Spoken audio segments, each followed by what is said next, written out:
How to connect your GoPro camera to GoPro Quik. First of all, open the app on your device.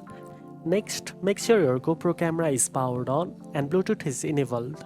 On the app's home screen, look at the bottom right corner where it is labeled GoPro. Tap on it, then tap the Connect a GoPro or plus icon at the top right corner to add a device. Next, tap on Connect a camera. The app will start searching for cameras. Choose your GoPro model from the list of available devices. Follow the on-screen prompts to pair your camera with the app using Bluetooth. You may need to enter a pairing code displayed on your GoPro screen into the app to complete the connection. Once connected, the app will sync your camera's media and let you control your GoPro remotely. Now you know how to connect your GoPro camera to GoPro Quik.